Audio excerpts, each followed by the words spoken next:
Başlayalım mı? Birkaç dakika daha bekleyelim mi?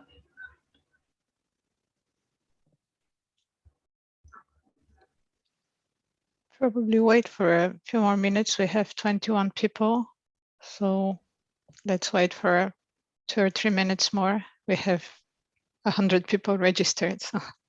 Yeah. Okay. Then we wait. Zaman biraz daha bekleyelim. Herkese hoş geldiniz diyorum öncelikle.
Merhabalar herkese.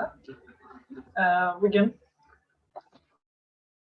burada çok heyecanlı bir etkinlik için buluştuk. Ben başlamadan önce birkaç şeyi hatırlatmak istiyorum. Öncelikle o hatırlatmalarla başlayacağım. Webinarımızın nasıl işleyeceğiyle ilgili bazı bilgiler veriyor olacağım. Öncelikle webinarımız kayıt altına alınıyor. Dolayısıyla yani kayıt altına alınmasıyla ya da bu durumla ilgili bir rahatsızlığınız varsa tabii ki de çıkabilirsiniz. Webinarımızda İngilizce, Türkçe simultane çeviri ve canlı altyazı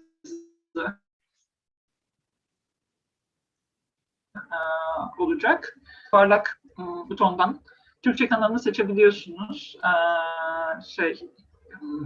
Sanırım ismi bir saniye hemen bakıyorum. Interpretation olması gerekiyor. Direkt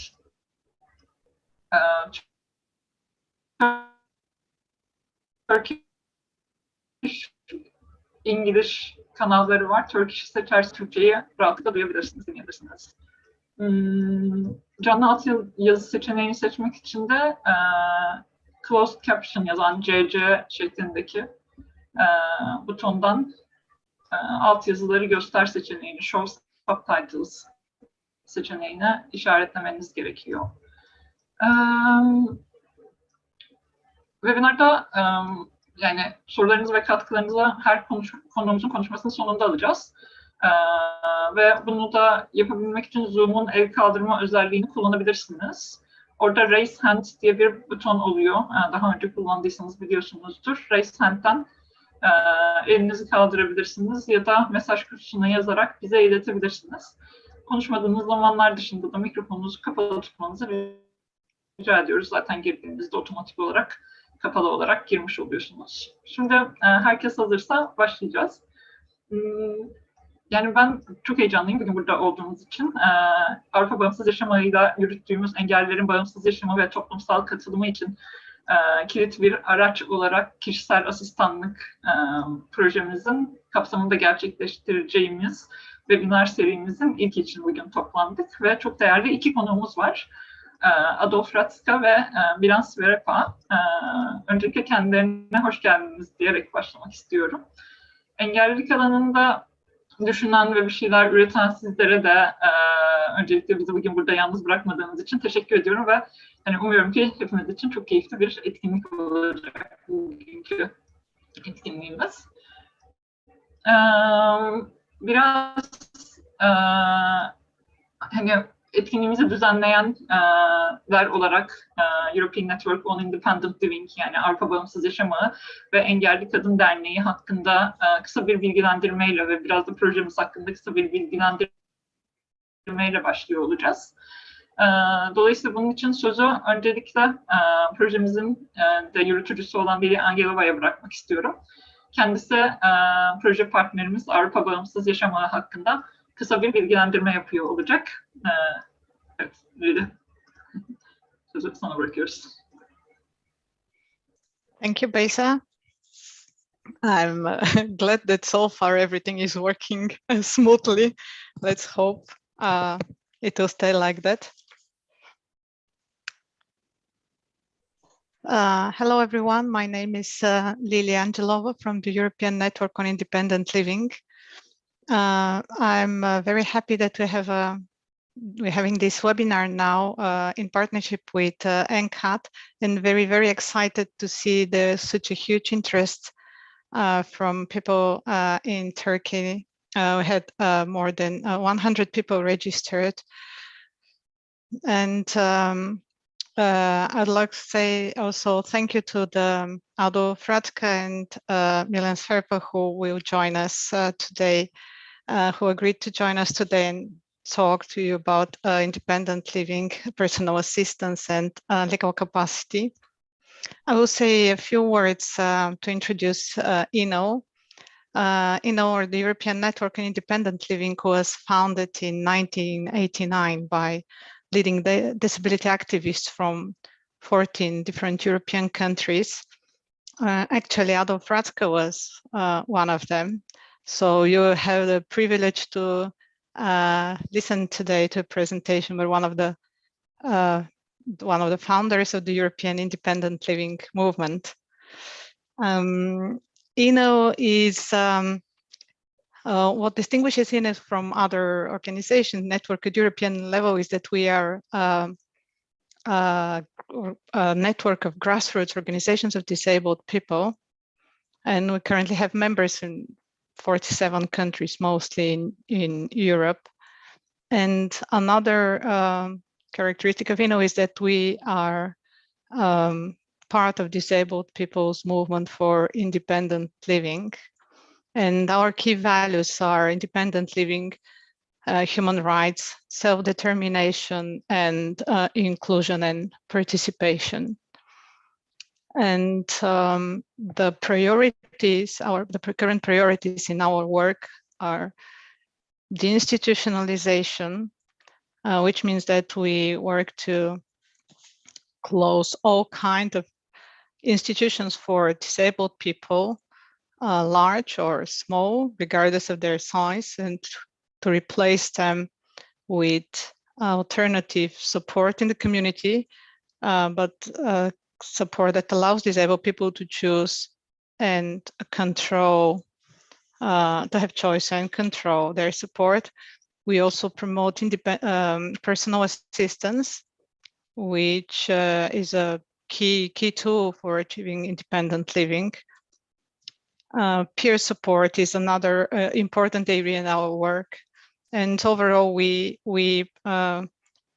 work for full implementation of the United Nations Convention on the Rights of Persons with Disabilities. Thank you, and glad that we're able to support the development of independent living in Turkey. Good luck.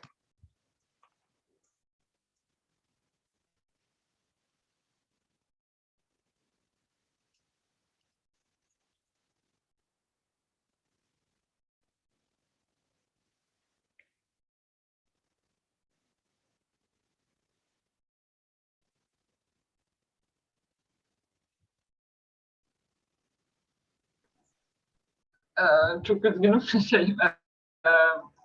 Sanırım mikrofon kapalı kalmış. Ben çok teşekkür ederim Lidi'ye. Biz de seninle çalışmaktan dolayı ve Ender'le çalışmaktan dolayı çok mutluyuz. Şimdi de sözü projemizin Türkiye'deki yürütücüsü ve Engelli Kadın Derneği'nin üyelerinden biri olan Bahar Yavuz'a bırakıyorum. bize hani hem Engelli Kadın Derneği hem de projemizin çalışmalarıyla ilgili biraz bilgi vermek üzere.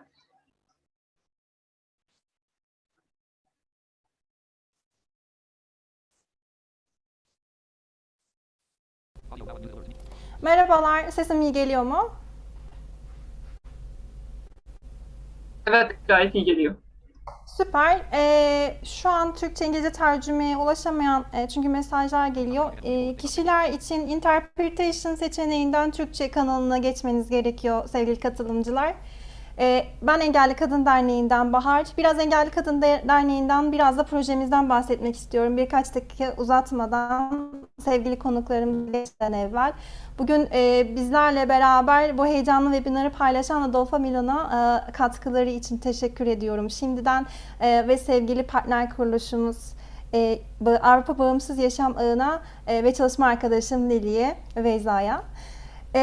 Engelli Kadın Derneği 2011 yılında hem engellilikle ilgili çalışan sivil toplum kuruluşlarında hem de kadın hakları üzerine çalışan sivil toplum kuruluşlarında engelli kadın kimliğinin görünürlüğünün olmadığını fark ettiğinde kurulduğu bir grup engelli kadın tarafından ve aslında hem Türkiye'de, yerelde hem de uluslararası bir takım mekanizmalarda engelli kadın hakları ile ilgili olarak çalışmalar yürütmeye devam etti.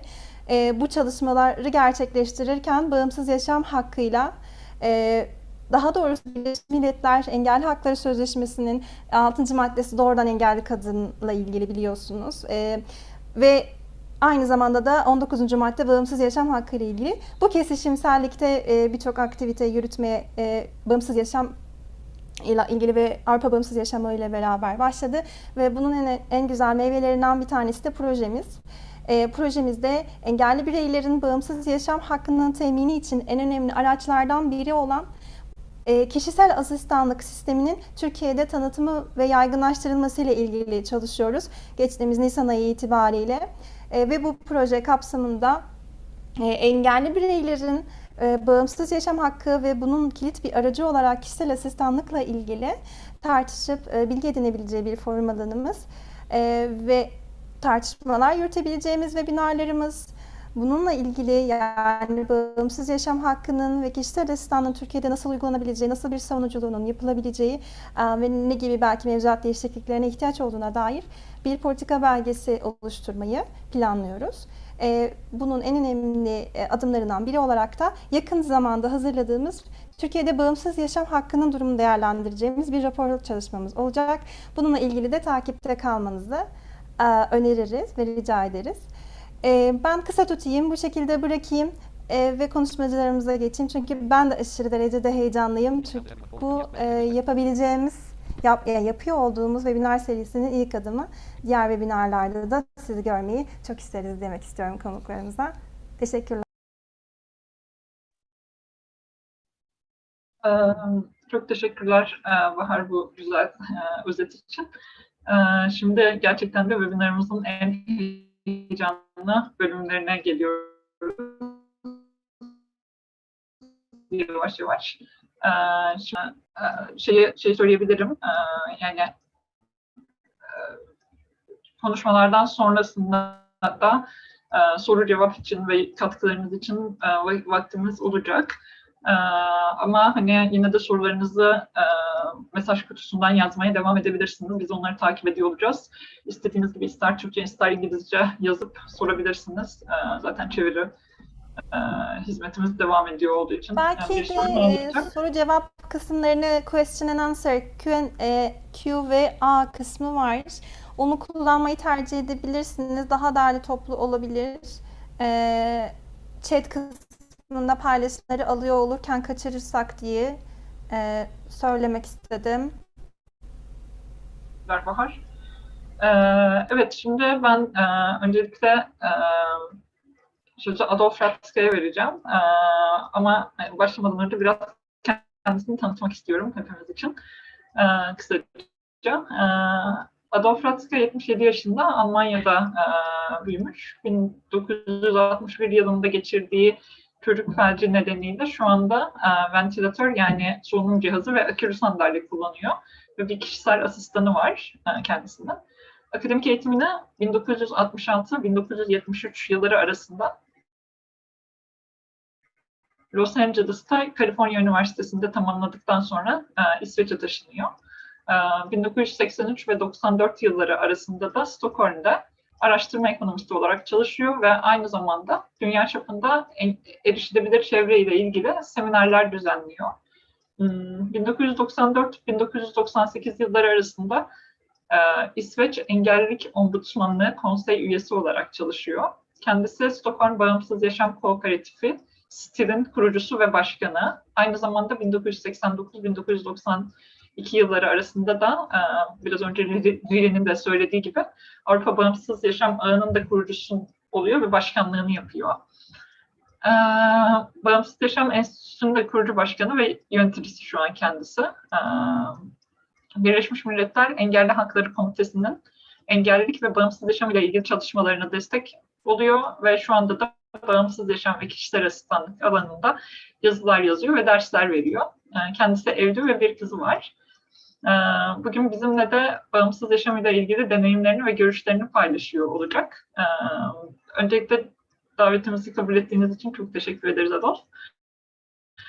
Sözü size bırakıyorum.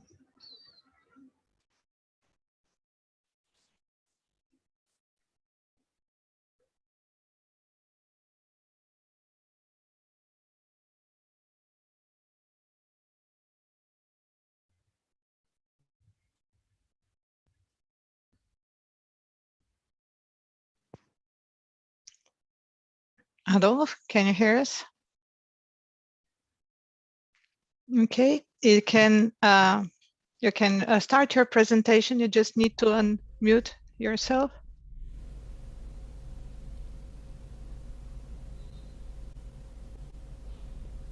You're still muted. Yeah.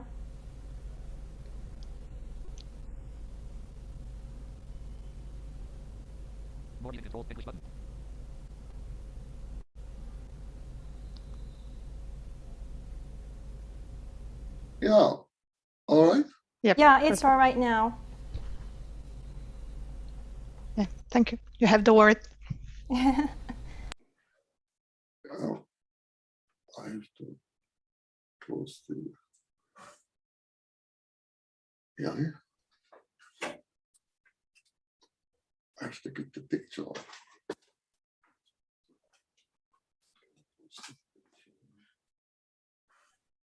Below.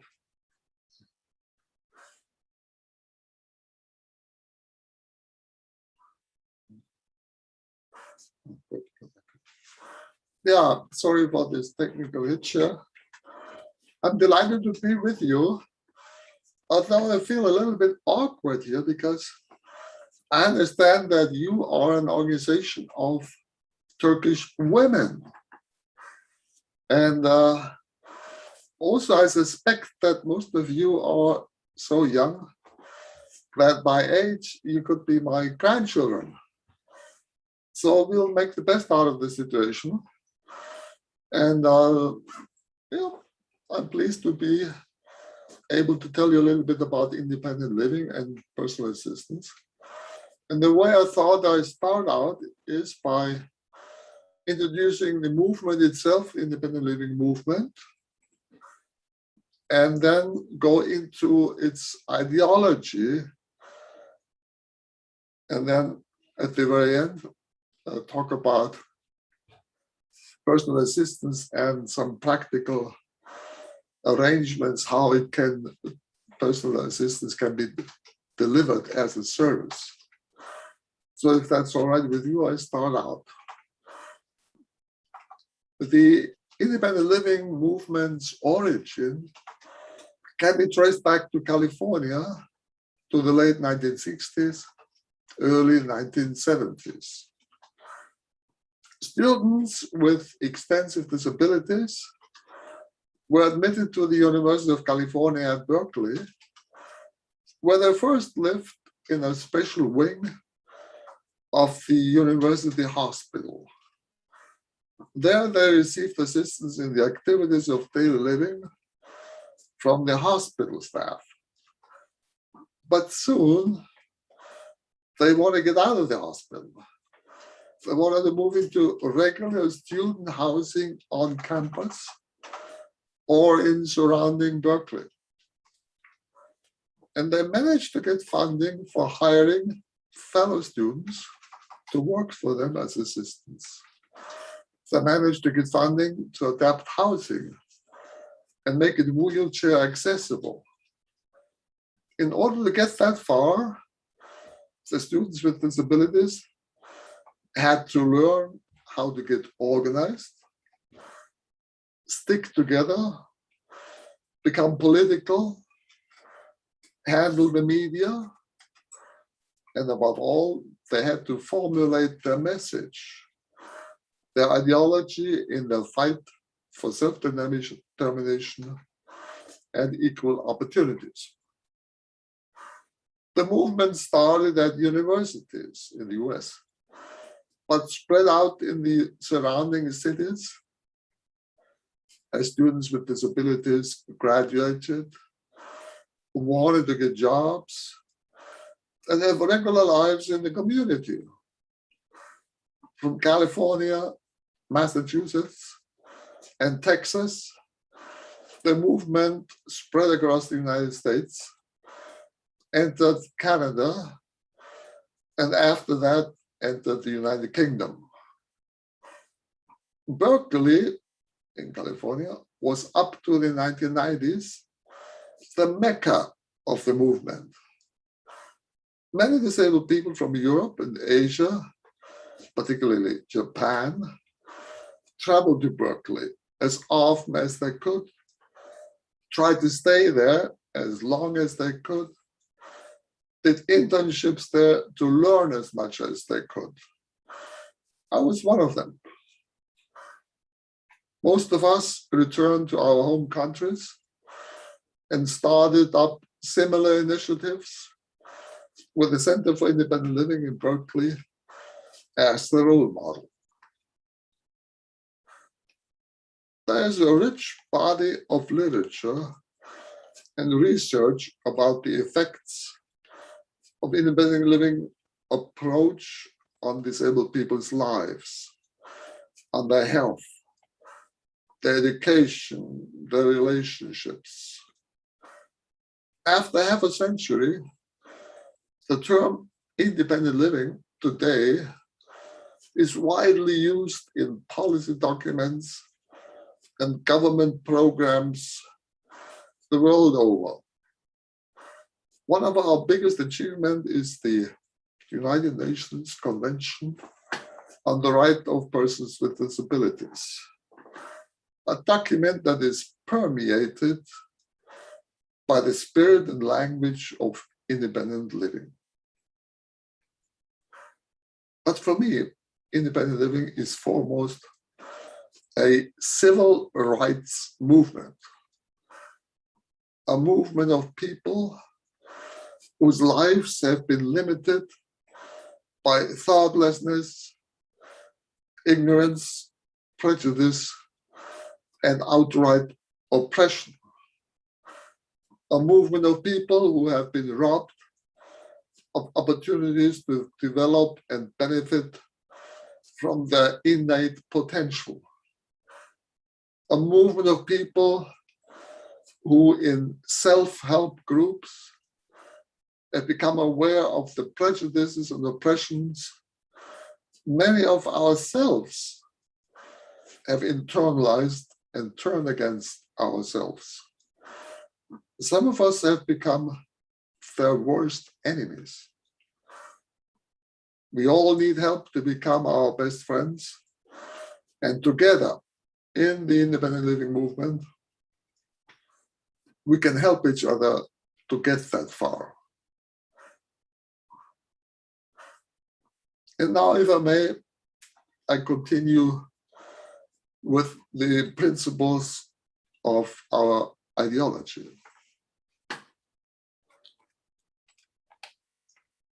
Does it make sense to talk about independence in the context of disability?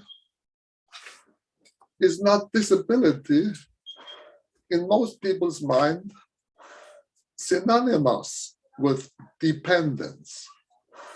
Dependence on one's family, dependence on the medical professionals, dependence on other people's kindness, dependence on the taxpayers' belief that the money is spent for a good cause.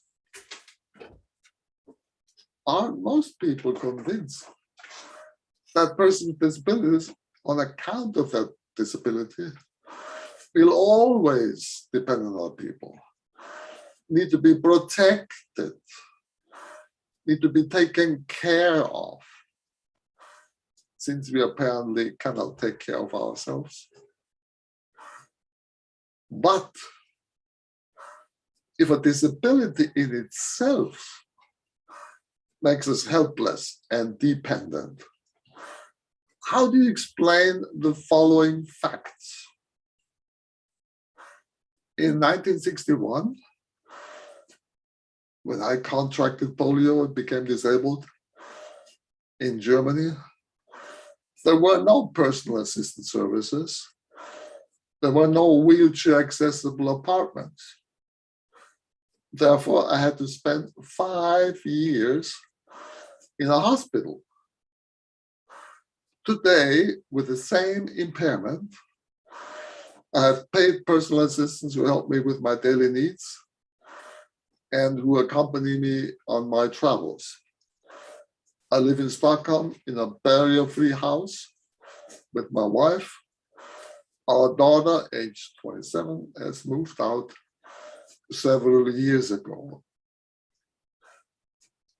Another fact. Before 1973, no wheelchair user in the US, United States, could use public transportation buses. Today, it is almost impossible to find a bus in the US which is not accessible to wheelchair users. Another fact, in the US, most children with Down syndrome are integrated in regular public schools. In Sweden, pupils with Down syndrome, instead of going to the neighborhood school with their non-disabled brothers and sisters, have to spend hours on the bus to attend special schools or special classes, often far away from home. And the last fact, in London, taxi cabs are accessible for wheelchair users by law. In Zurich, Switzerland, none of the taxis are accessible, and you need to book a ride with a special transportation system for disabled people several weeks in advance. I could go on and on with enumerating facts like this. But with these examples, I suggest that differences in the attitudinal and material conditions determine disabled people's life opportunities, how dependent or independent we can become. Now, I'm not claiming that anyone, disabled or non-disabled, can be completely independent. As human beings, we all are interdependent on each other. My point is that persons with the exact same disabilities can have completely different lives depending on where they live.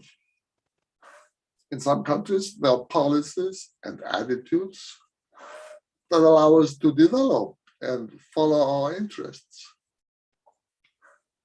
get an education and work, meet friends, get married and have children. In other countries, we may be confined to living in institutions with little contact with the outside world, with no or with only simple work. So we have to ask ourselves, Is disability a medical issue or a political issue? Is it the medical condition that makes you disabled, or is it the politics of your country? Most people with disabilities are not helpless, are not dependent because of their disabilities. They are made dependent and helpless by their country's political priorities and culture of dependency. Now, I'll be talking about the culture of dependency. First, we have the medicalization of deviations from the norm. Our society declares people to deviate from a narrowly defined norm as sick. If you are sick and if you are a patient, you are to rest, stay at home, and follow your doctor's orders. And people have to be considerate to you. You are not expected to work or take on any responsibilities. After all, you're sick.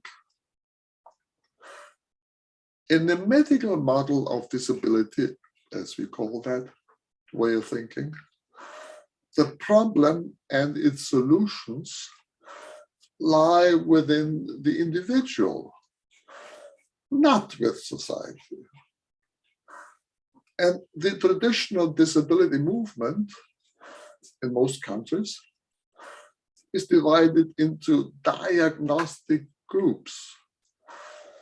And in this way, confirms the medical model.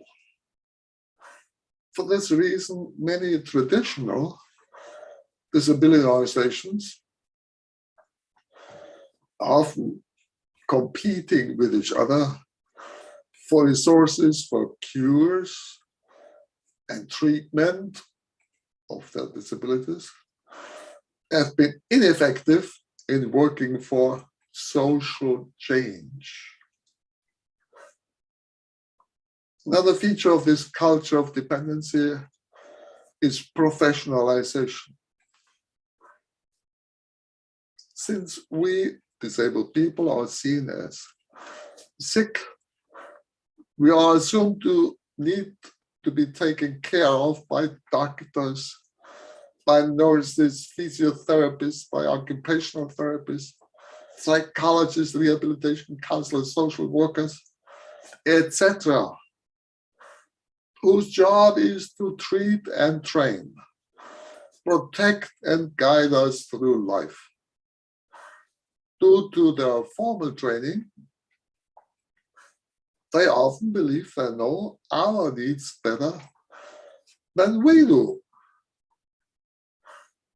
The more people with disabilities believe in the authority of the helping professions, as they are called,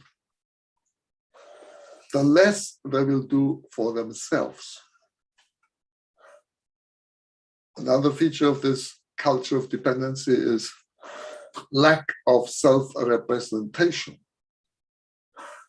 Until a few decades ago, disability organizations commonly used to be run and controlled by persons who had no disabilities themselves, because persons with disabilities were not considered capable of representing themselves. They were invisible in the media, except in the role of helpless, miserable victims. What did this lack of self-representation do to our public image and our self-image? Think how credible would be a feminist organization that was headed by men. Another feature of this culture of dependency is the internalized brainwashing that takes place. Without visible examples of positive and successful persons with disability, many of us did not see any possibilities for improvement in their situation. We get to hear from early childhood on that our lives are not worth anything, which is the measure, which is the meaning of the common term used in many countries, the term invalid. Invalid. I have often seen expressions of fear, pity, and contempt on people's faces when they look at me. Some have told me they would rather kill themselves than live a life like me, without knowing anything about me. So being part of and growing up in our society, we often internalize these attitudes and suffer from low self-esteem and low self-respect. We become our own worst enemies. Another feature of this culture of dependency is self-fulfilling prophecies. Self-fulfilling prophecies.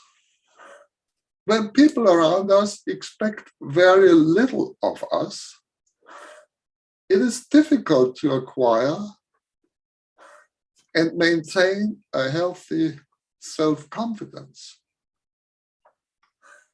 Most likely, we play safe. Most likely, we avoid challenges for fear of failing. Without the experience of success and failures, we will not be able to learn from these experiences. We will not be able to grow as a person. We will not realize our potential. Instead, our example will confirm society's prejudice that disabled people are incompetent and helpless. Another feature of this culture of dependence is lack of freedom of choice and lack of self-determination. Most disability policy seems to follow the one-size-fits-all principle. Regardless of our abilities, our needs or preferences, we are lumped together into one group, have to use services that come in one package, the same for everyone. For example, most residential institutions typically do not have apartments for couples or for families. As a teenager, I spent 5 years in an institution. I had to go to bed every day at 8 o'clock in the evening before the night shift took over. In institutions, you cannot choose the workers who are to help you, not even with the most intimate physical needs.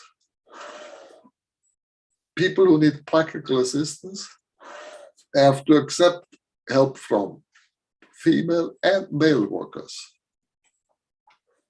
often against their expressed will. In other words, we have to adapt our needs to solutions that other people have decided for us, with extremely limited choices and without control over your everyday life. You give up making plans for tomorrow. Without making plans, you have no future. You go through life feeling like a dried up autumn leaf that is blown around by the wind. Another feature of this culture of dependency is discrimination. Throughout history, disabled people have been facing structural discrimination, a system of tangible and intangible obstacles and sorting mechanisms that deny us equal access to life. Some mechanisms are obvious, such as largely inaccessible built environments, or in some countries, laws denying us, for example, the right to work as teachers or the right to marry. Other mechanisms are more subtle. For example, the notion that it is better for us to be segregated in special kindergartens, special schools, special housing or institutions, in sheltered workshops. As a result, statistics in every country show that we, as a group, are marginalized and are worse off than the general population in terms of level of education, employment, income, housing, social contacts, or family life. Now, how can we break this culture of dependency? And I start with anti-discrimination legislation. How can we liberate ourselves from this culture of dependence? Independent living is the name of the international civil rights movement of disabled people. And this movement demands the same degree of self-determination, the same degree of freedom of choice, and the same degree of control over our everyday life that our non-disabled brothers and sisters, non-disabled friends and non-disabled neighbors take for granted. In working towards breaking the culture of dependency, we demand effective anti-discrimination legislation. Legislation that holds a lack of access and lack of reasonable accommodations for people with disability as unlawful, and which actively prosecutes violators with sanctions, tangible sanctions. One of the best examples of such legislation is the Americans with Disabilities Act of 1990. That has led to far-reaching changes in infrastructure, employment conditions, and social status of disabled people in the United States.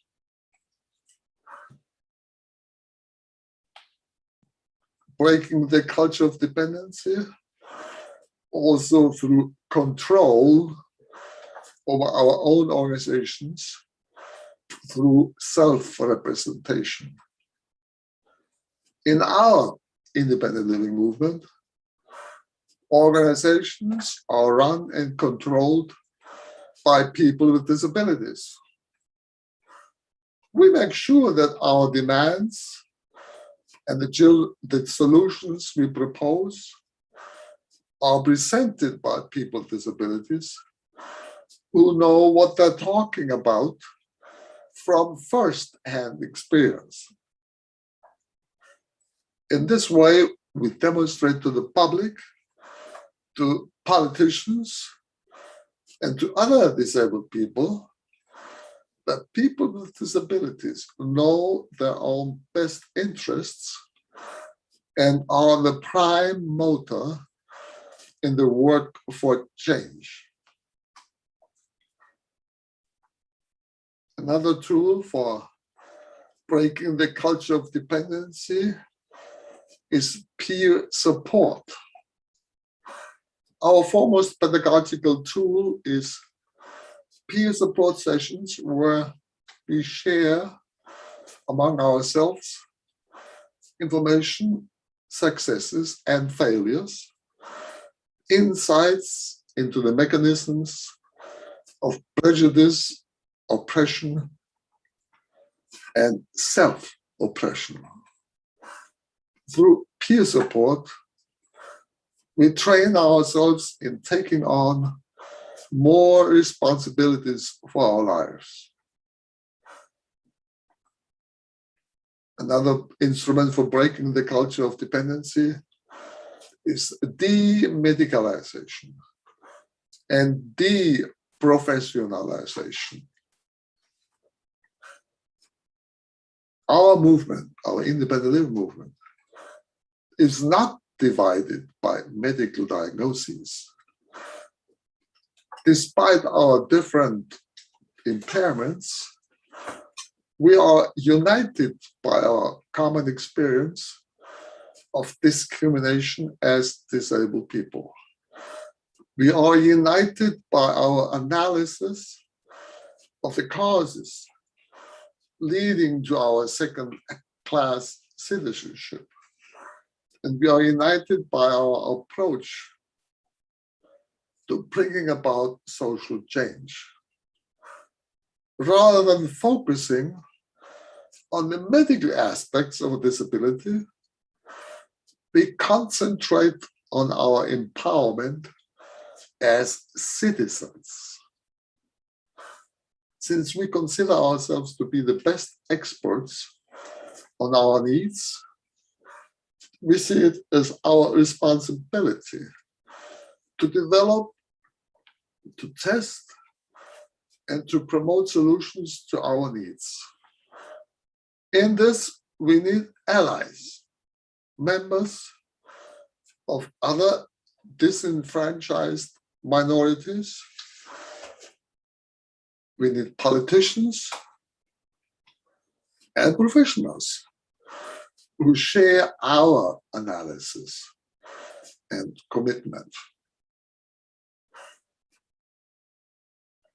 Another instrument for breaking this culture of dependency is De-Institutionalization. People who depend on practical help by other persons for such tasks as dressing, eating, or personal hygiene often have to live with their parents. When the parents are getting too old, the children have to move to institutions, if they're lucky, if there is one. There, they live as invisible citizens, often confined to segregated and restricted lives, far off the mainstream of society. So one of the independent living movement's priorities is to liberate our brothers and sisters from institutions by working for community-based solutions. To phase out the residential institutions, we need barrier-free housing and we need personal assistance services in the community. To give you an example, the Swedish building norms of 1978 for multi-family housing construction prescribe elevators, entrances without steps, bathrooms and kitchens that are large enough for wheelchair users. And as a result, since 1978, over 20% of Stockholm's total housing stock has become barrier-free. Also, since 1994, people who need everyday help with getting up in the morning, getting dressed and bathed, etc., can qualify for a monthly sum from the National Social Insurance Fund for personal assistance. These payments are not income taxable. They do not require co-funding. They are to cover 100% of the costs of personal assistance and are paid regardless of the person's or the family's income or property. With that money, some 14,000 people purchased personal assistance services from local governments and private businesses, or employ their assistants themselves. As a result of these two reforms, there are officially no residential institutions in Sweden. But some 100,000 persons live in so-called group homes, where each of them have their own room and share the staff. These are persons with multiple disabilities, including cognitive disabilities, and older persons with disabilities. Officially, they are called to live not in institutions, but there are institutions because we have to share the staff. And that automatically makes us inmates in institutions, whether they consist of 1, 2, or 2,000 persons. There are institutions. Another instrument for breaking this culture of dependency are cash payments for service instead of services in kind. Cash payments instead of services. Most countries pay more money for keeping someone in an institution than for enabling that person to live in the community. For example, the government of Spain pays 2,500 euros a month to an institution for keeping one person in the institution. But the government pays only 780 euros to an individual who needs personal assistance services for living in the community. So providers, managers of institutions get over 3 times as much for keeping a person in the institution than that person would get living outside the institution with the help of personal assistance. So the independent living movement works for so-called direct payments in all countries. Direct payments are cash payments from the states to the persons who need personal assistance services for living in the community. Cash payments enable us to buy personal assistance services from service providers we choose and enable us to custom design our personal assistance according to our individual needs and personal preferences. That is, after all, the reason why we call them personal assistance services. That's personal. Payments are based on needs in terms of the number of assistance hours, and not whether the service provider is a public or a private, for-profit or a not-for-profit entity, or whether we employ our assistants ourselves.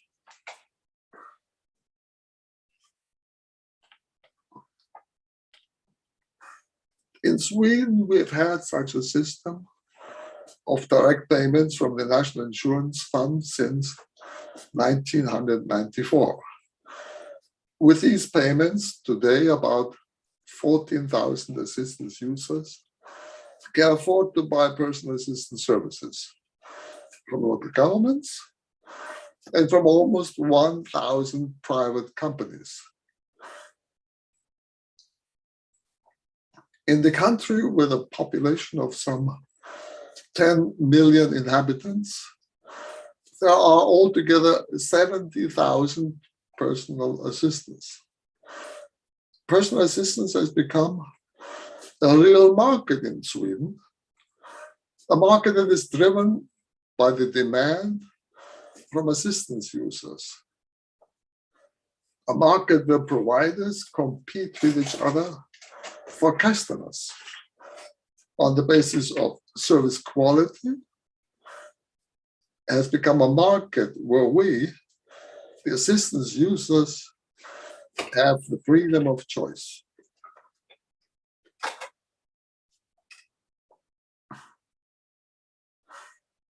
I'll stop here, and later on I'd like to talk about what we can do with personal assistance, what we can accomplish in our lives when we have control over these services and have learned how to use personal assistance.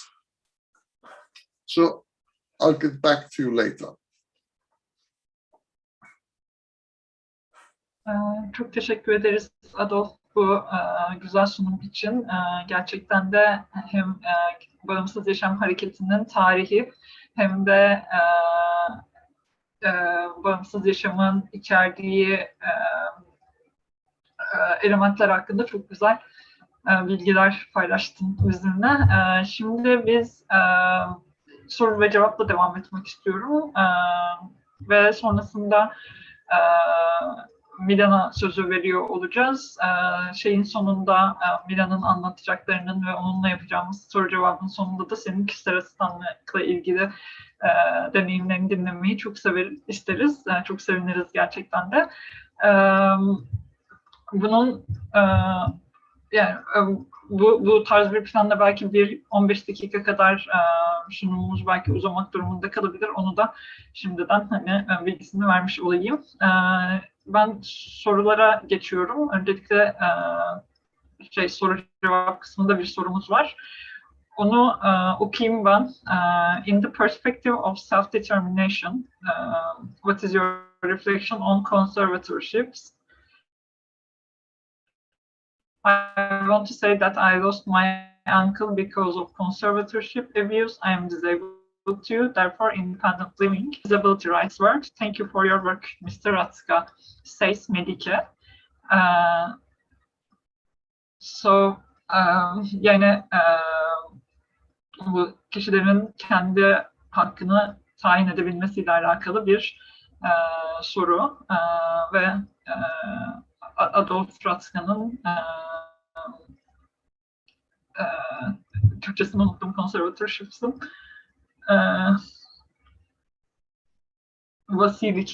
vasilik sistemiyle ilgili düşüncelerini soruyor. Çünkü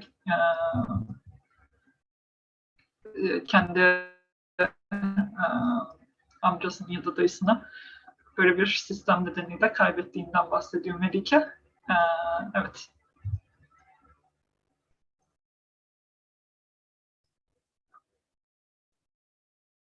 Adolf, sözü sana bırakıyoruz.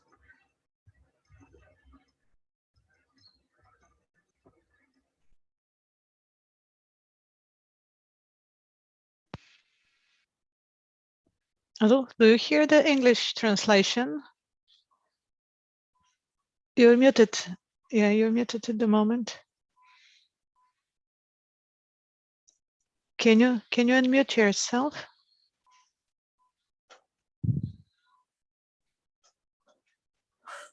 Yeah, do you expect me to say something now?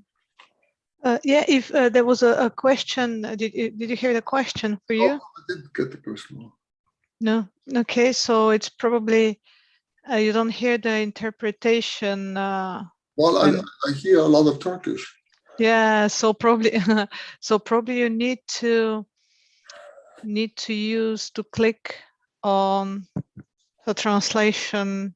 The interpretation button and to switch to English channel to hear questions in English. Okay. Do you see it shows at EN? Got it. Yeah. Yeah.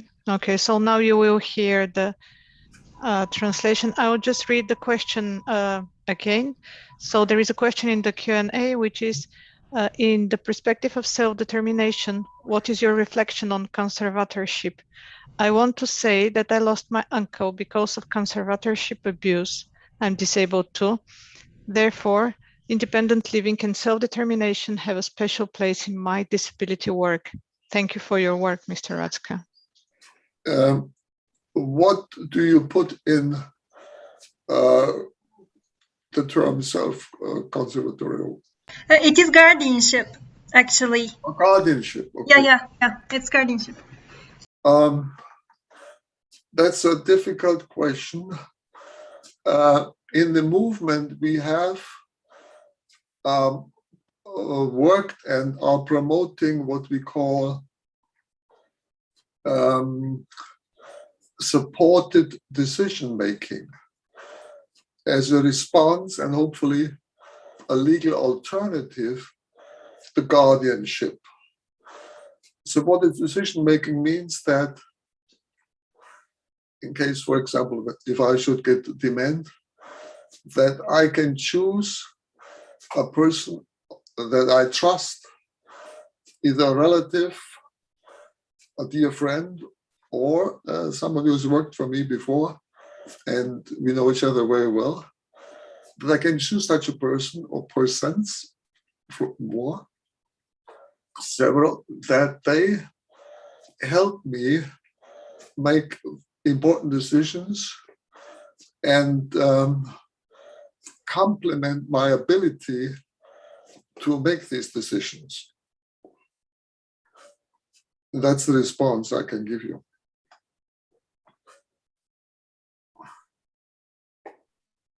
Teşekkür ederiz. Başka soru sormak isteyen kişiler var mı?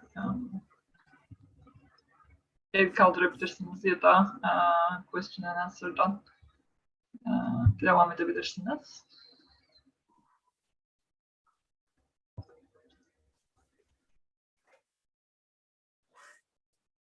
Melike de teşekkür ediyor cevabınız için. O zaman ben daha fazla vakit kaybetmeden Milan'a geçeyim aslında. Öncelikle ben biraz önce yaptığım gibi Milan'ı tanımak istiyorum kısaca herkese. Milan Sverapa ikinci konuğumuz. Kendisi zihinsel engelli kişilerin ve ailelerin bir örgütü olan Inclusion Europe'un yöneticisi. 2017-2020 yılları arasında kurumlardan toplum temelli bakıma geçiş konusunda çalışan Avrupa Uzman Grubu'nun başkan yardımcılığını yaptı. European Expert Group diye geçiyor. Inclusion Europe'a gelmeden önce toplum temelli desteğin ayrıştırıcı bakım kurumlarının yerine geçmesi için çalışmalar yaptı aynı zamanda. Bu çalışmalar Çekya ve diğer Orta Avrupa ve Doğu Avrupa ülkelerinde gerçekleşti. Ve kurumsuzlaştırma, yani De-Institutionalization diye kullanılıyor. Kurumsuzlaştırma alanındaki çalışmalarıyla Çekya'da 2013 yılında yılın projesi ve yılın yöneticisi olarak ödül aldı, tanındı. Milan'ın sosyal hizmetler ve sosyal bakım sisteminin nasıl düzenlenebileceği konusunda eğitim verme deneyimi ve yayınları var. Ve bakım kurumlarından toplum temelli desteğe geçişin nasıl yönetileceği ile ilgili yayınların yazarlığını yapıyor. Bugün de bize aslında Adolf'un anlattığı şeylerle çok paralel olarak ama hani bize aynı zamanda biraz daha zihinsel engelli kişilerin perspektifini daha iyi anlayabileceğimiz bir sunum yapacak. Bağımsız yaşam ve toplum temelli desteğin zihinsel engelli kişiler için nasıl sağlanacağını dinliyor olacağız. Hukuki ehliyet konusuna değiniyor olacağız.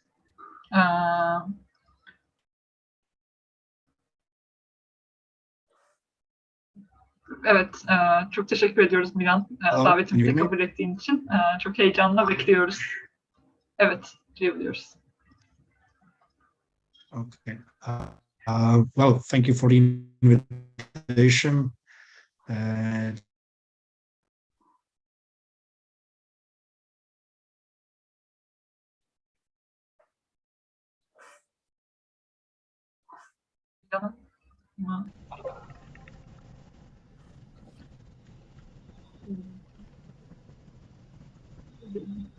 Bir saniye bir bekleyelim. We cannot hear you very well.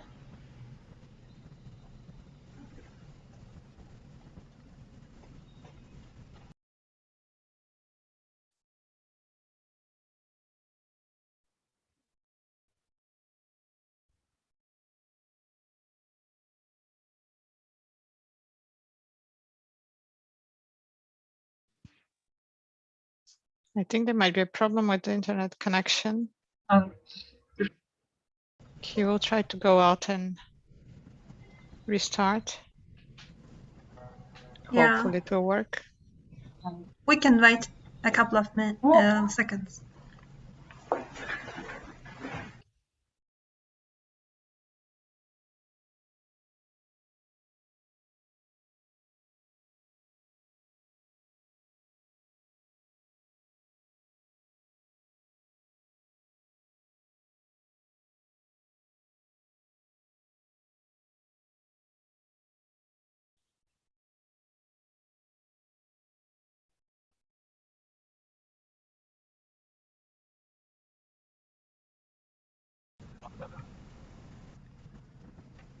We're waiting for Milan to come back.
Onda 2 kişi el kaldırmış görünüyor. Hatta 3 oldu diyecektim. Evet, Milan geldi sanırım. Milan, can you hear us? You are muted right now. Sorry, my connection died. So, but now it's back on. So hopefully, I'll be able to contribute. Sorry for that. Well, where were we? Rica ederiz. Biz başından itibaren hiç duyamadık Milan. En başından başlayabilirsen çok seviniriz. Çok teşekkür ederiz. So I was just introducing Inclusion Europe. As I was saying, we represent 20 million of people with intellectual disabilities and their family members. We are, of course, a mixed organization, but we have 1/3 of our members are people with intellectual disabilities themselves through their self-advocacy organizations and groups, and they are also present at the board representing the organization. And I will have some quotes and stories from them to share throughout my speech. I'm happy to be contributing and invited to talk about the connection between independent living and legal capacity. Legal capacity essentially being the right to decide about your own life. And I would say that independent living is the essence of that. It is essentially about who makes decisions about the person's life, about your life, about the relevant person with disabilities life, who decides. Of course, it is also about how well included in the world around you are. In the words of our past president, a long service self-advocate from Croatia, Senada Halčević, who recently spoke at a webinar on legal capacity here in Brussels. It is very important that every person can decide about their own life. A large number of people with intellectual disabilities are deprived of legal capacity. They cannot decide about marriage or about employment. They cannot manage their own property. And we could go on listing the things that limits to legal capacity actually limit in each and every person's lives. As was already mentioned, and I think as you already know, of course, that besides this being it's a huge limit, burden, barrier for people to be able to live independently and included in the community if they are deprived of the right to decide about their lives, about the various aspects of their lives, about the aspects of the support they need to receive. Obviously, it is also in contravention to human rights of people, as is very clear from the UN Convention on the Rights of Persons with Disabilities. And you will very well know that the very first comment issued by the CRPD committee spoke specifically about the legal capacity, about the right to decide, because that is essentially the key right to exercise all the others, and then impacts heavily on all the other areas of life. Or in the words of the committee, the denial of legal capacity to persons with persons with disabilities has led to their being deprived of many fundamental rights, including the right to vote, the right to marry and found a family, reproductive rights, parental rights, the right to give consent for intimate relationships and medical treatment, and the right to liberty. Legal capacity, of course, is a universal attribute to every person, and regard doesn't matter what kind of disability they are. They still have the right to decide about their life, to make decisions about it. And of course, we need to overcome, countries need to overcome the outdated laws and practices that deprive people their right to make decisions about their everyday lives, long-term planning, and everything else. We've luckily enough seen quite a lot of development on this front. Many countries have moved from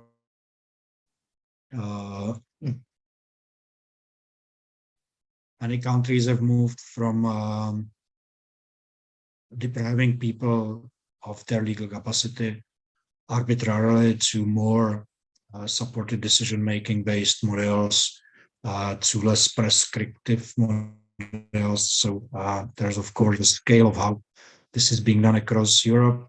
Most recently, I would mention significant changes in the right direction in supporting people to make decisions, abolishing guardianship in Austria and Spain, There were also similar initiatives in other countries in Central and Eastern Europe.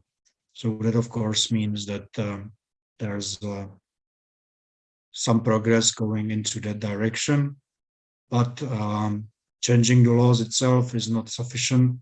Of course, this also needs to be accompanied by establishing supported decision-making practices and mechanisms and supporting people to be able to exercise the right to decide. One of the most talked about at European Union level is and clearly connected to the legal capacity issues is the right to vote.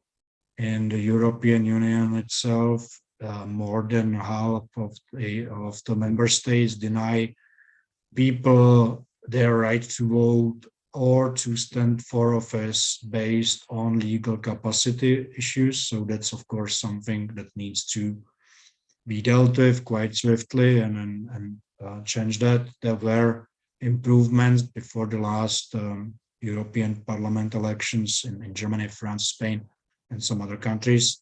But as I said, over half of member states in the EU still deny people the right to vote, and the right to vote, of course, is clear.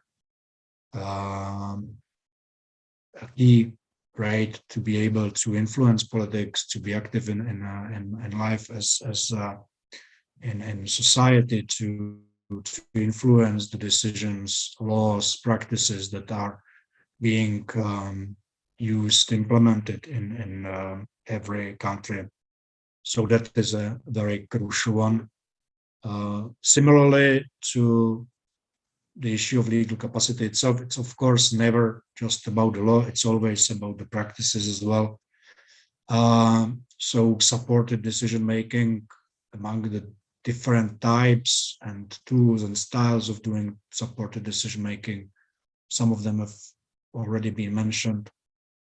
But before I get to those, I think it's also critical to say that one key element of being able to make a decision is having relevant information in an accessible way.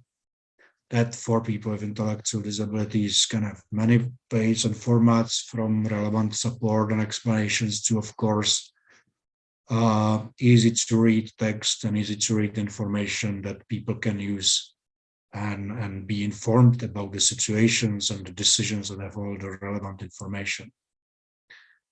There are, of course, many kinds of support to decision-making.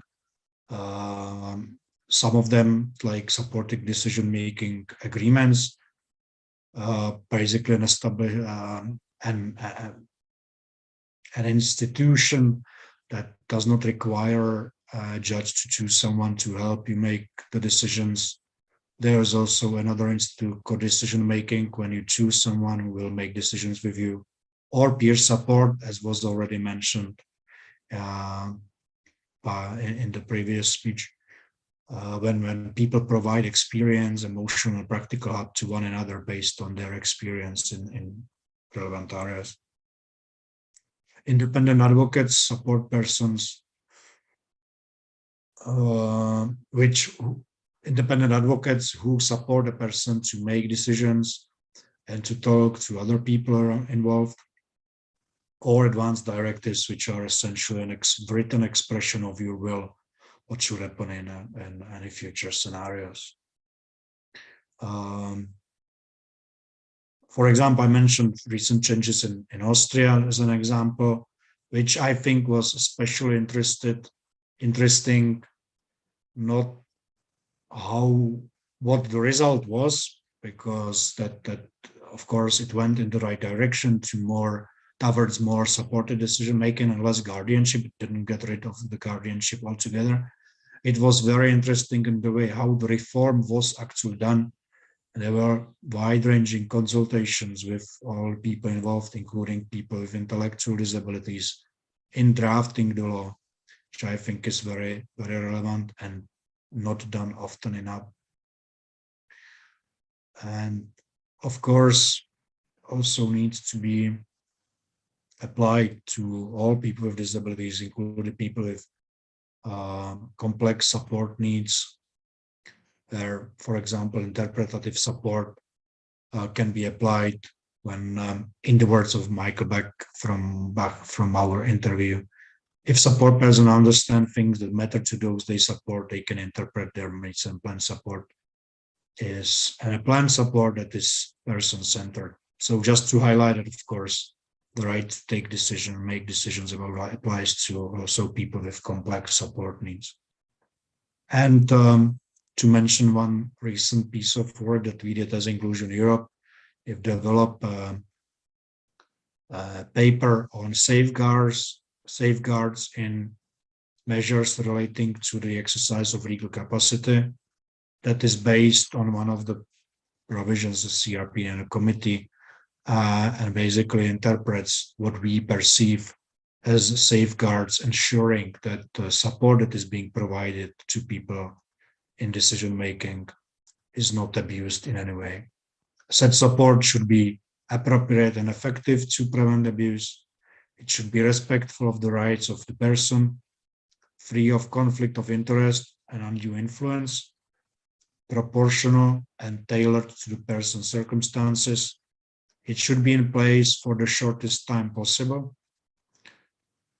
All support should be subject to regular review by a competent, independent, and impartial authority, and it should be proportional to the degree to which such measures affect the person's rights and interests. Again, in the words of Senada Halalcevic, we need support that will help us make a good decision on our own, not someone to decide for us. We need support that explains options and consequences, that always ask for our opinion. And as I said at the beginning, of course, legal capacity, the right to make decisions is crucial to independent living. It's essentially about the question who decides about your life, and that clearly, of course, impacts on the relevant individual aspects of a person's life, be that in education or employment or support services. We could go on listing kind of the limits that deprivation of legal capacity puts on people's lives, from employment when people are not able to sign contracts or use the money they earn, to other areas, not being able to decide about the support, not being able to manage their own property, which again, in many cases leads to institutionalization of people who would even have their own houses to live in. But let's say with what Senada was saying, and hopefully there will be some more specific questions, more follow-up questions that we can get into the more specific. So just to say again, in Senada's word, to conclude, we need support that will help us make a good decision on our own, not someone to decide for us. Thank you. I'm happy to answer any questions.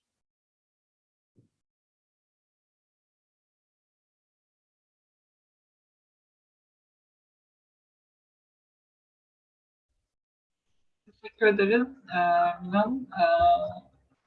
Sunumunuz gerçekten Adolf'un sunumuyla beraber değerlendirdiğimizde hani engelin türünden bağımsız olarak tüm engellilerin bağımsız yaşam hakkından ne kadar faydalanması gerektiğini ve faydalanabileceğini özetleyen bir sunum oldu. Yani bu özellikle Adolf'un kendi sunumunda bahsettiği engellerin bağımsız yaşayamayacağı düşüncesinin zihinsel engelli kişiler için de çok fazla var olan bir ön yargı olduğunu söyleyebiliriz. Gerçekten toplum içerisinde ona dair çok aydınlatıcı bilgiler paylaştınız bizimle. Çok teşekkürler. Ben öncelikle genel yine bir herkese sormak istiyorum ve tartışma için oldukça da vaktimiz kaldığını görüyorum. Hani birkaç soru var hala hazırda Adolf'a yöneltilmiş olan, ama bu esnada Milan'a da sormak istediğiniz sorular olursa lütfen Q&A kısmından ya da chatbox'tan yazın.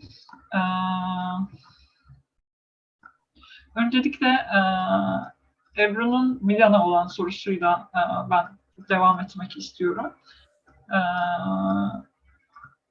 Verilere göre mağduriyet bakımından zihinsel engelli çocuklar ön plana çıkıyor. Cinsel istismara yönelik farkındalıklarını geliştirmeyi hedefleyen cinsel eğitim programlarına duyulan gereksinimi nasıl sağlayabiliriz?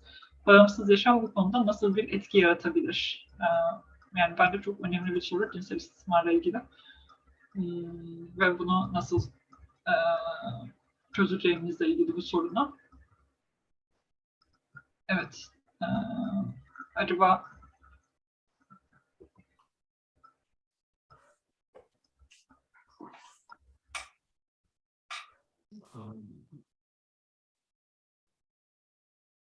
of course, it's a incredibly important topic. I think I would answer in a broader aspect to it, as in other elements. We should be thinking and framing the conversation in the same as with any other children. So I think that clearly to this, of course, one part of that would be trainings, awareness raising for parents, so they are understanding and capable of having such conversations as other parents would do or should do. And then, of course, it's also about provision of education and how sexual education is done in education. And there's clearly the key factor there that, first of all, children need to be in mainstream schools and receiving the education alongside their peers and everybody else, any other subject, including sexual education. So I think that's a two-pronged answer to that. One, of course, is educating parents, training parents, supporting them to be able to have conversations on these issues. And the other would be to ensure inclusive education for all children with intellectual disabilities, so they can benefit from the same education as others.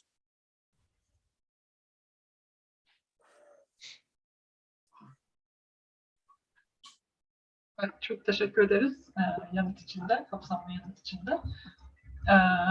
Şimdi sorular arasında kendimce bir sıralama yapıyorum. Melike'nin bir sorusu var ve ona geçmek istiyorum çünkü hani hem Milan'ın hem belki Adolf'un yanıtlayabileceği bir soru gibime geldi. Melike genç engelli hakları aktivistleri için paylaşabileceğiniz herhangi bir önerinizin, ipucunuzun olup olmadığını soruyor. Diyeyim. Yani her ikinize de sorduğumu tahmin ediyorum. Could I just say that this is a very global question? Could you please be a little bit more specific so I can also be specific? Because otherwise we're just speculating and theorizing. Peki, Melike'den o zaman bir cevap bekliyoruz ama bu esnada hani Milan sizin söylemek istediğiniz bir şey olur mu bu soruya cevaben?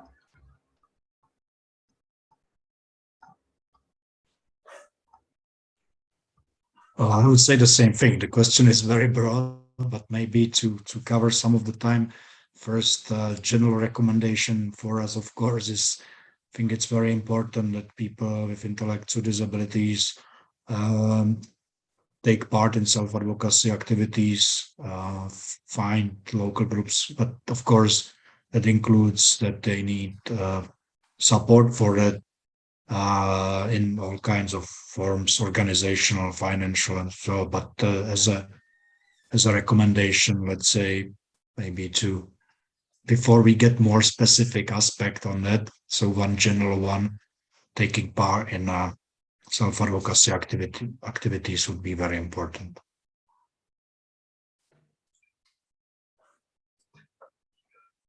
Tamamdır. Çok teşekkürler. Melike şu an el kaldırdı zaten.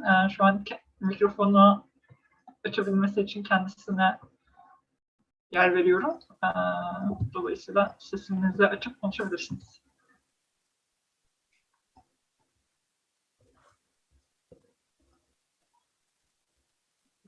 Melike.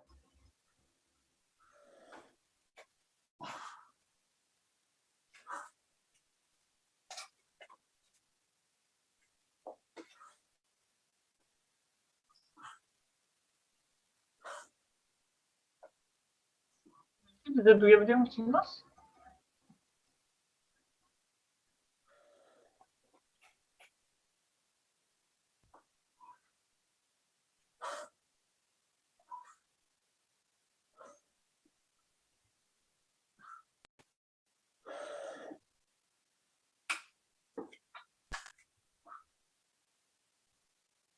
Melike?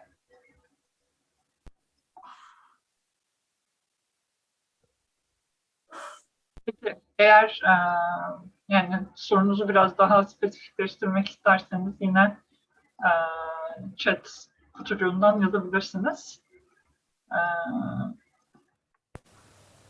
Diğer sorularla biz devam edelim bu esnada.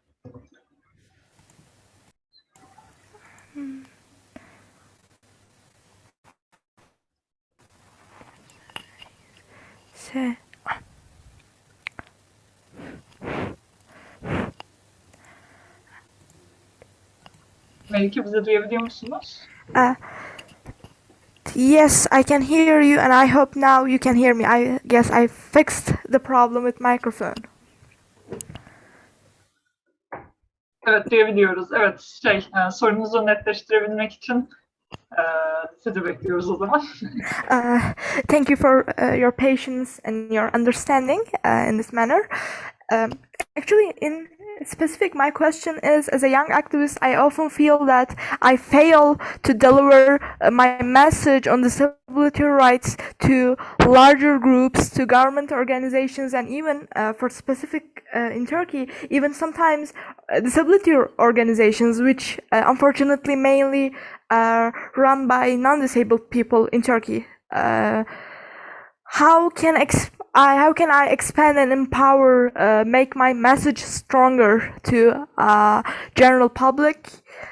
How can I really change something, going further than just tweeting? What can I do about it? Well, my question would be first to you. Do you have a group around you? You're saying you're an activist. An activist for whom? Can you say that you have a mandate? Can you say you represent a group? Because that makes a difference on the impact on whom you're going to meet.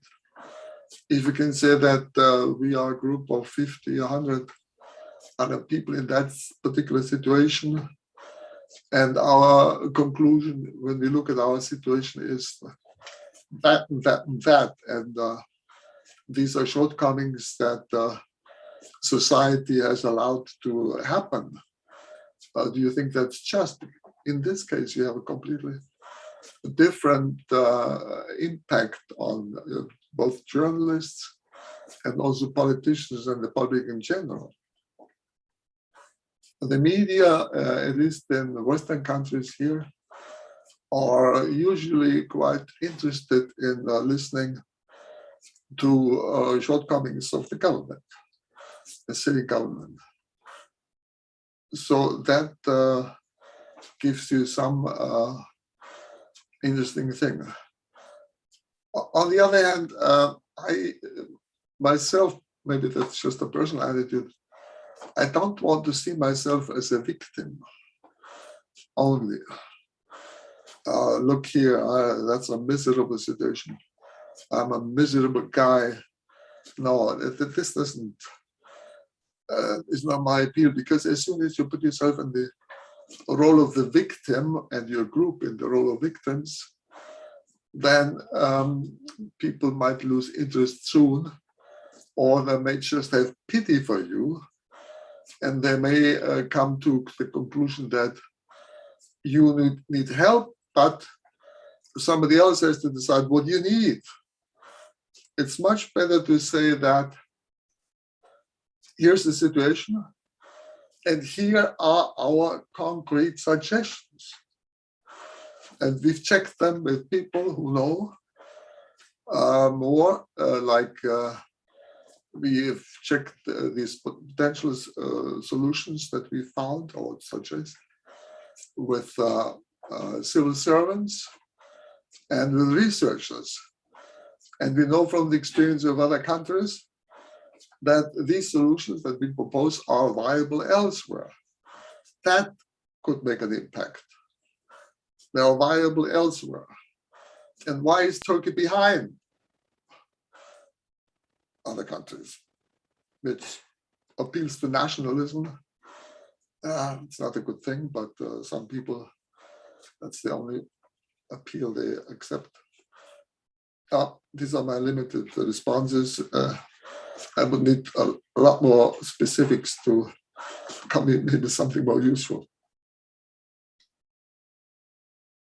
Thank you very much. I can say that I have cerebral palsy, and I happen to believe that I am maybe representing people with cerebral palsy in specific because, of course, I have more experience and more opinion in cerebral palsy than I do have in autism, for example.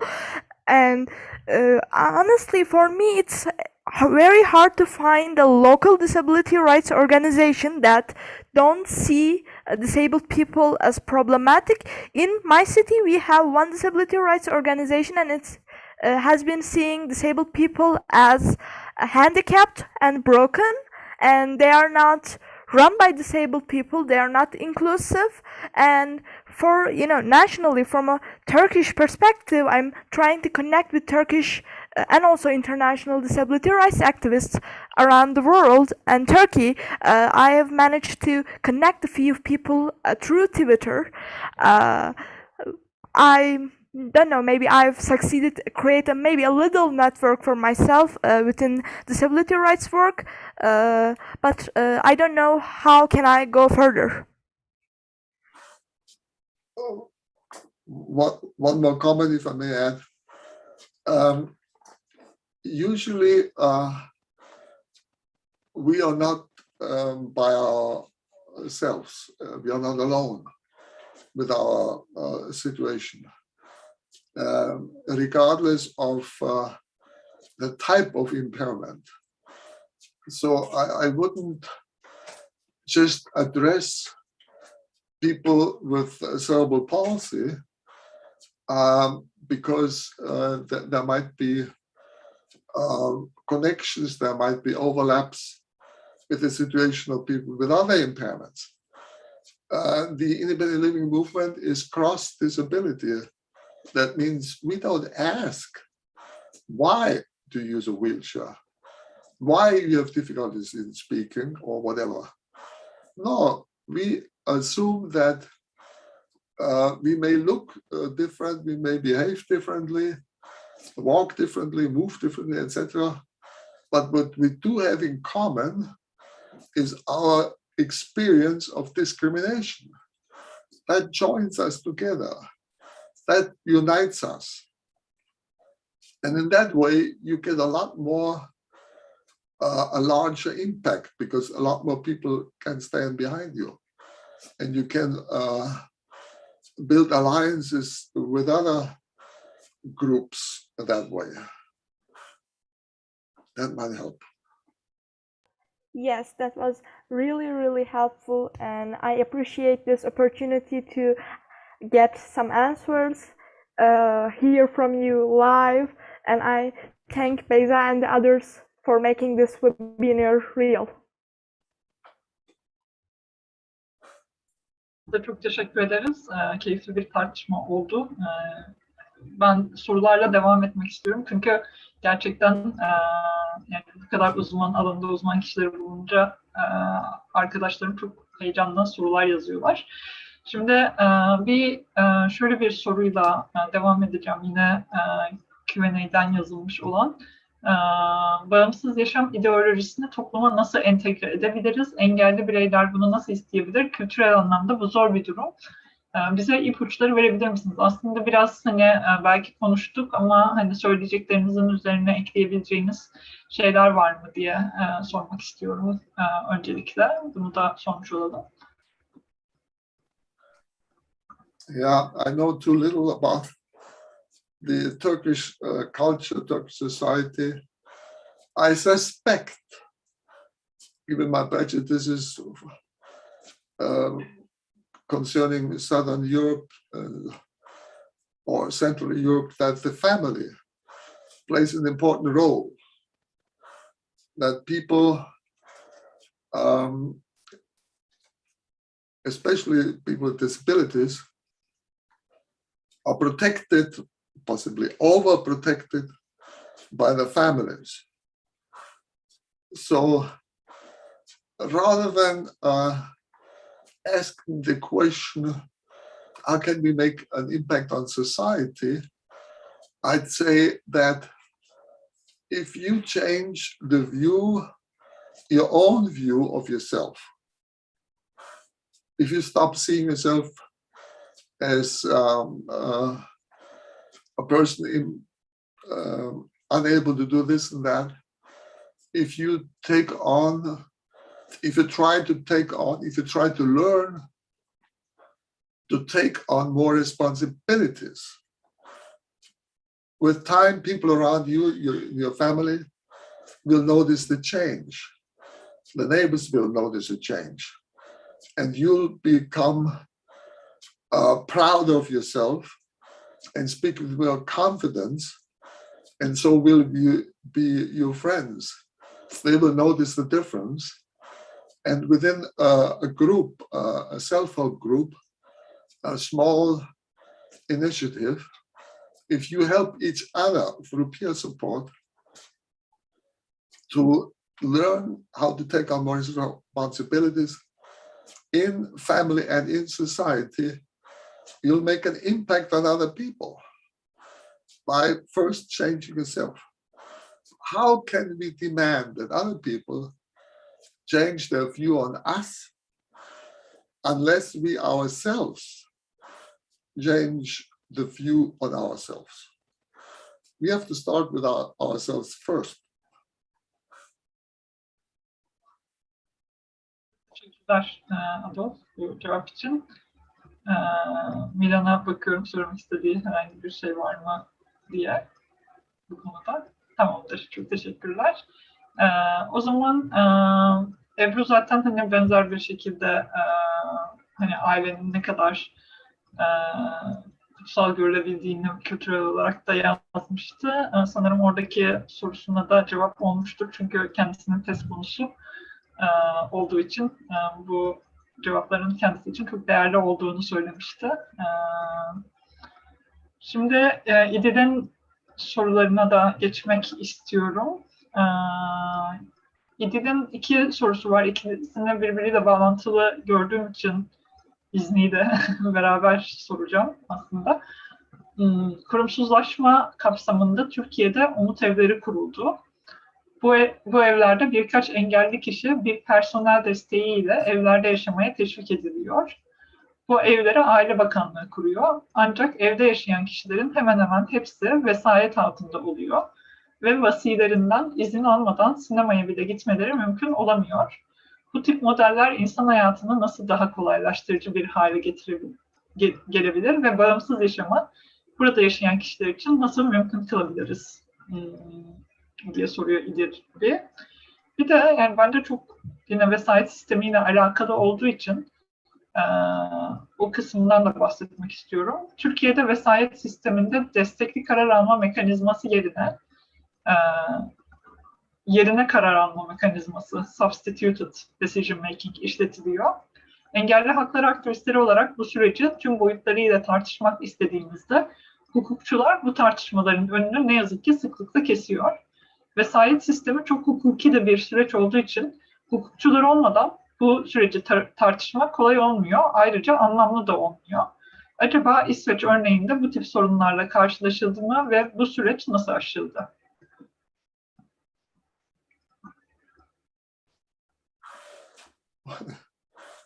Well, we haven't overcome that problem. We do have guardianship. We do have, as I noticed,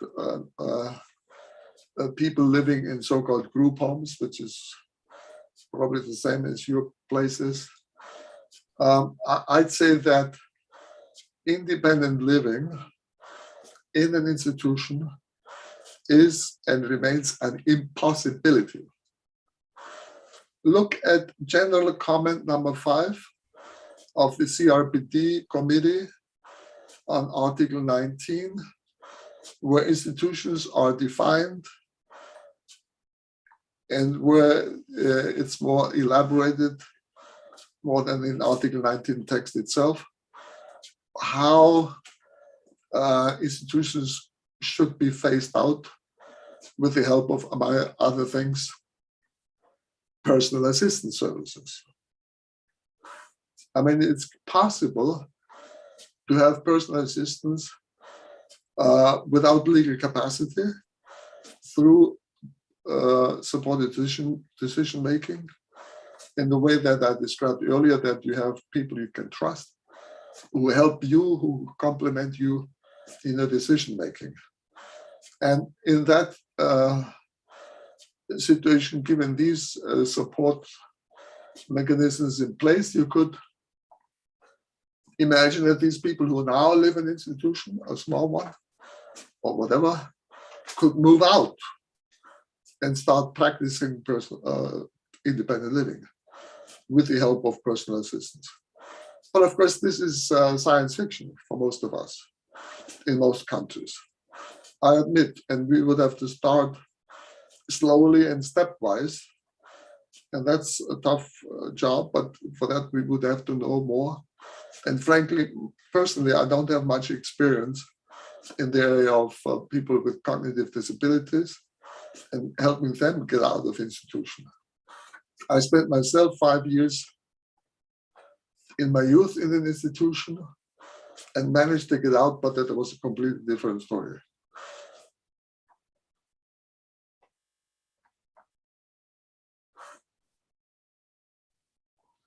I may follow up on that. Of course, what Olaf just said is I 100% agree. It's impossible to think of an institution as a place from where you can kind of be developing the concept of independent living and making it, putting it in practice. Let's say, going back a little bit to the question how the situation of people, let's say, placed in those houses of hope, if I remember the name correctly, who are subject to limits, not only in the right to decide, but in legal terms, but actually in practical terms.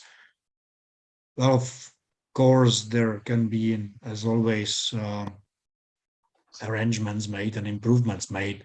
I think that it's therefore critical to start with training of the staff and training and changing the culture of the organization itself, to at least start with some steps in the right direction. One thing I would add to this conversation is that based on our experiences working on the institutionalization for people with intellectual disabilities, it is critical to start from the point of establishing their social relations, their social integration, helping them to have friends, to have a family, to be colleagues, somebody at work. So they are not reduced to being a resident or a user of some service, and that's basically it, and they only know the professional stuff. And that's the key element of working on the institutionalization. And yeah, essentially starting with trainings, explanation seminars to the authorities, to the service providers, to families, starting with self-advocacy activities and peer-to-peer exchanges between people who live in different contexts and different arrangements, so they can exchange on what it is all like. And it's definitely doable, has been proved in many countries and in many different contexts. It just needs the right focus and attention. And of course, it's a critical issue that should be addressed, so people don't have to wait for some sort of dream that of independent living for them might happen one day. It's something that the governments must start implementing immediately.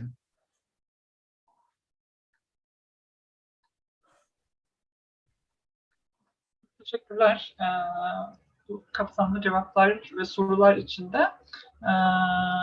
Yani takip edebildiğim kadarıyla Q&A'deki sorularımız bitmiş durumda şu an. Bir de chatbox'taki birkaç soruya dönüş yapacağım.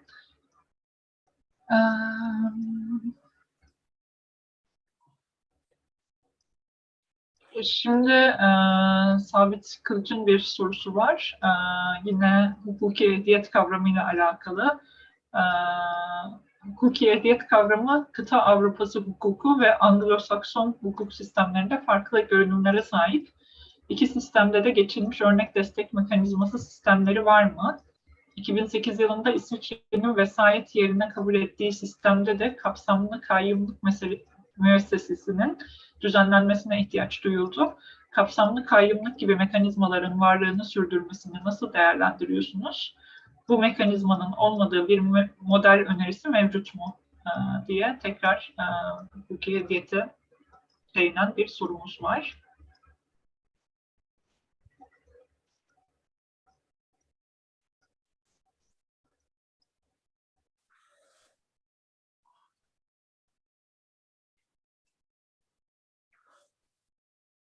Of course, as I said, we advocate for the replacement of the substitute decision-making model that deprives people of their right to make decisions with supported decision-making. There are multiple ways of providing support to decisions. There is, as Adolf was using the term in a different context, but I think it works here. There is not one size fits all. So it applies to decision making as well. For one person, it can be something very close to a friend exchange if that's okay for the person. To some other people, it can be more formal, more structured, based on actual legal arrangements. It very much depends on each individual circumstances. What matters is that there needs to be not a substitution, but support to the decision making. People need to have a full information, not only about the matter, but also about the nature of the support, being able to choose who will be providing the support in what format. And as I said, there are different ways of implementing this across Europe. There are different the countries implemented this, I'd say, to a different scale and at different levels of progress. But as a general answer at this kind of topic, I think that was what I would say to that. It very much must rely on individual choices and respecting each and every person's views, needs, and a situation and their individual choice about the arrangement, as well as the decision, the matter of the decision itself.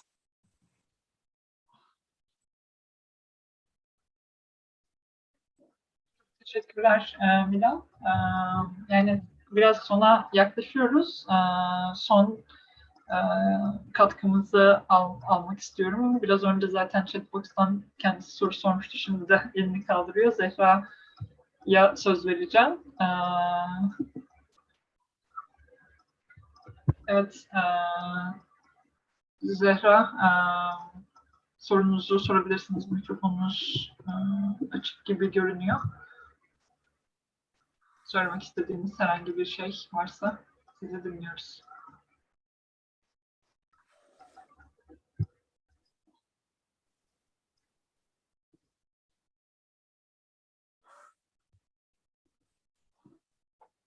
Zehra? Bizi duyabiliyor musunuz?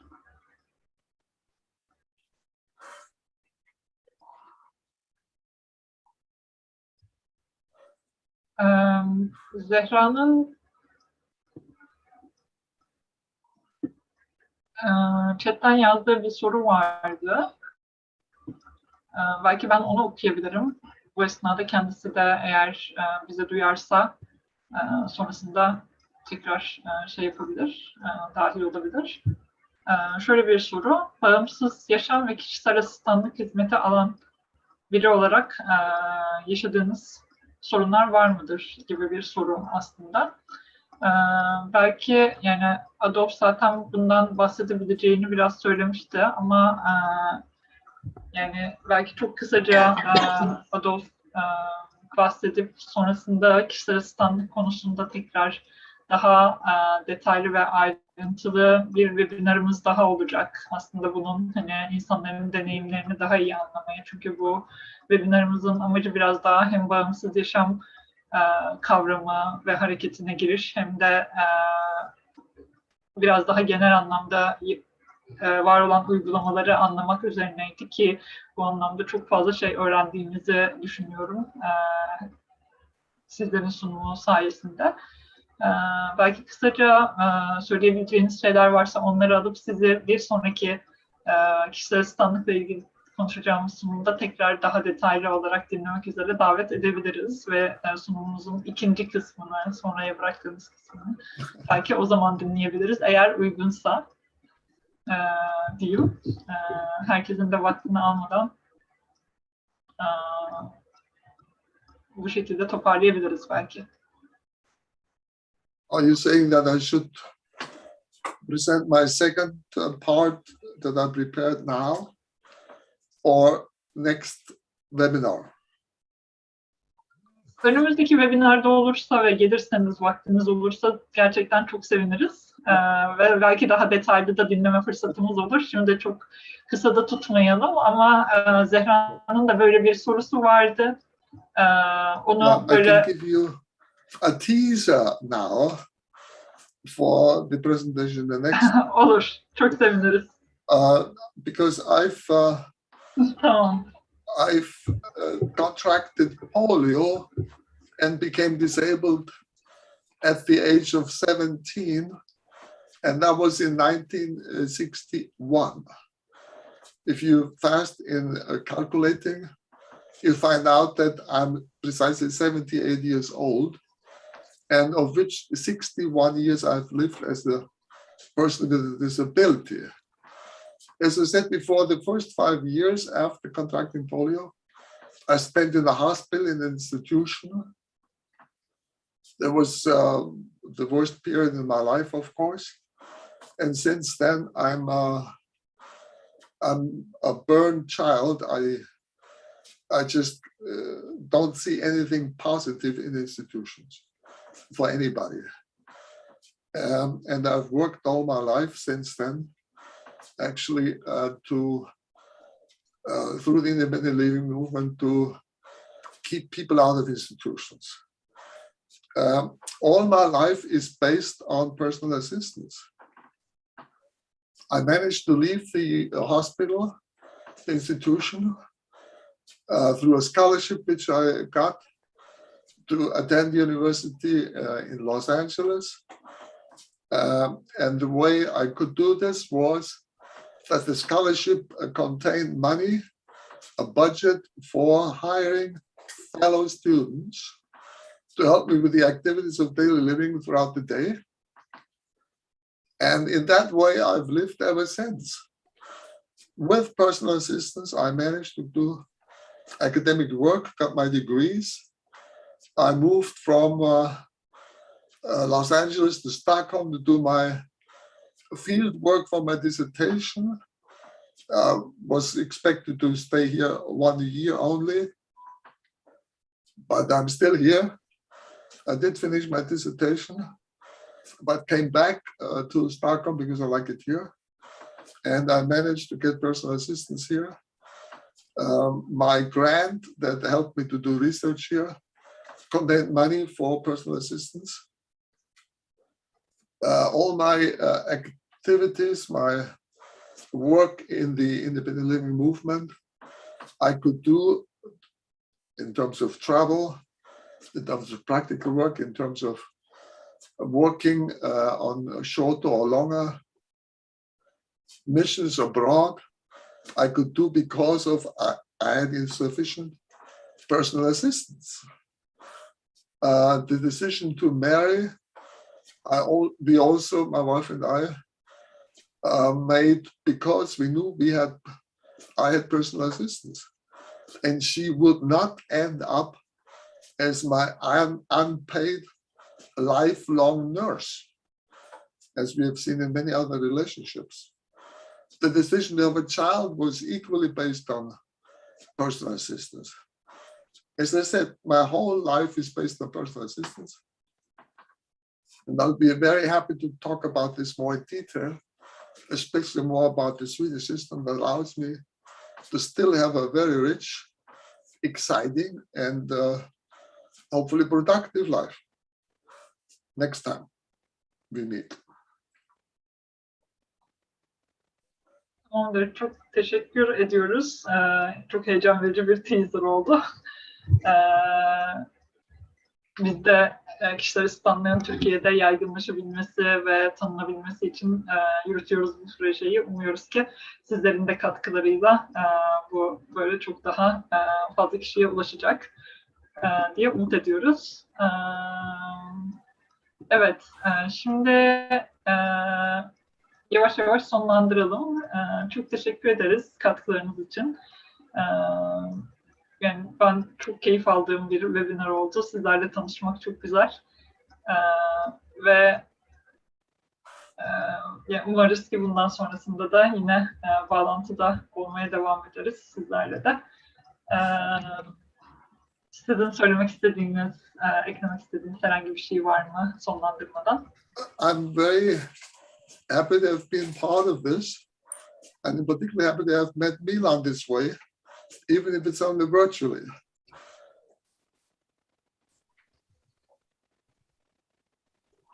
Yeah, likewise, for me, it was a very interesting. Thank you for the invitation. I hope it was useful to all of you.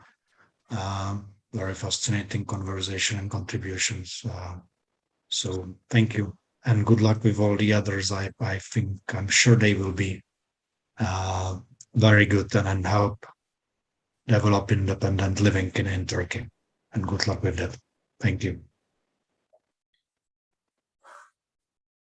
Çok teşekkür ederiz. Katılımcılarımız da aynı şekilde sizlere katkılarınızı ve bizimle paylaştıklarınız için çok teşekkür ediyorlar. Chatbox'tan. O zaman herkese iyi akşamlar diliyorum. Before ending our discussion and the webinar, we have very little form that you can fill to share rest of your contributions, questions, and the things that is in your mind. Please fill the form before leave this webinar. We will just put it in chat box. Chatbox'a ben şu anda atıyorum. Bunu unutmuştum. Hani katılımcılarımız özellikle tek soruluk bu formumuzu doldururlarsa çok seviniriz. Evet.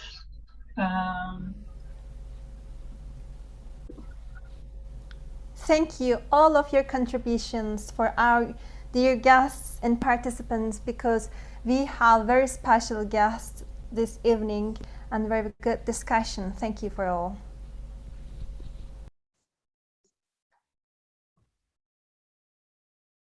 Herkese iyi akşamlar diliyoruz.